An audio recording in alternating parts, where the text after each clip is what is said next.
1996, 1997. I am Rachel the fish, swimming through a sea of phrases in parentheses and lowercase letters, a baby fish in a diamond ocean. Someday I will jump between the water and the sky and turn human. Right now, I am a tiny fish, reflecting the world on mirror scales. I am swimming in this foamy ocean of shadows, trying to decide which hook to bite, which sunbeam to leap into, which stretch of shore to build my house on.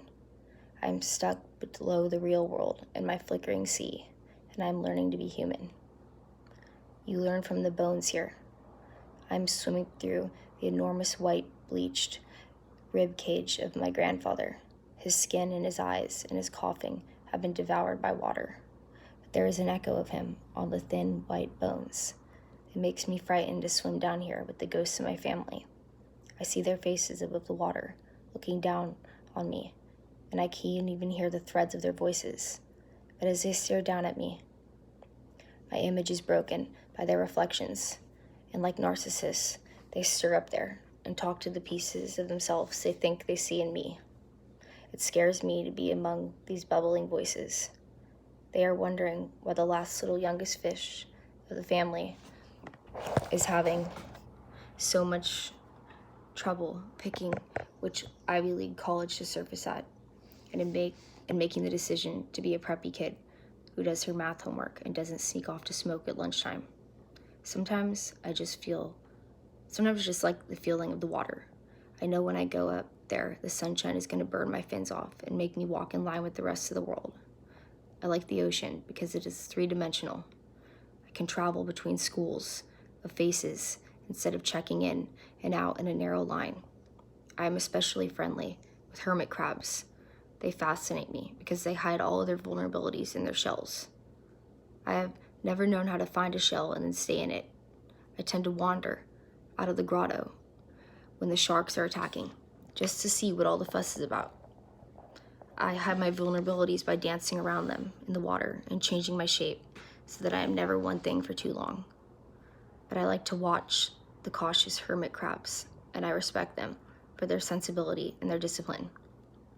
I like the feeling of water when it is crowded with voices. I am learning everything I need to know before I climb out and commit to being human. I am learning to speak German fluently, and I can read the Cyrillic alphabet and emit a shocking stream of Russian profanity. My Spanish is a bit one-sided. Kisses, I love you, I adore you, you are an attractive boy, I am very hot, stop kissing me, you shouldn't eat in front of the poor people. I like the feeling of the water when it is filled with thousands of frantic fish bodies moving in a massive horde towards some breadcrumbs or water bugs.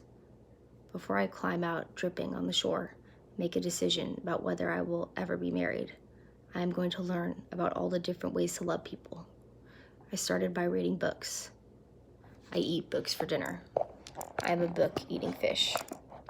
I've devoured On the Road, The Metamorphosis by Kafka, The Sound and the Fury, The Bell Jar, and of course Lolita, which was terribly beautiful from the edges of the reeds in this paradise of water.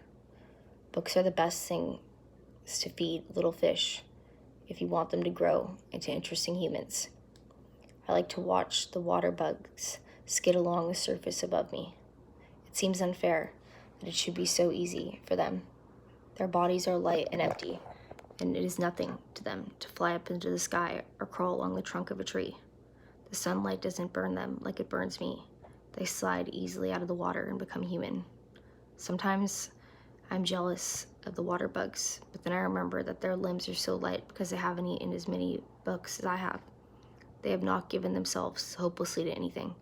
So really, they are just like the hermit crab, even though they are already in the adult world of air and light.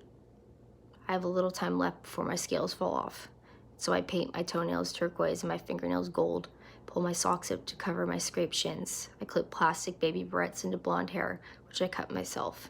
I throw my backpack on my back and fill it with novels and stolen letters and homemade mixtapes brimming with Janis Joplin and the Velvet Underground. I make up nicknames for things. Bob is a world for bureaucracy and establishment and everything hypocritical and frightening. Parents are Ewoks because they wander around in the background of the movie.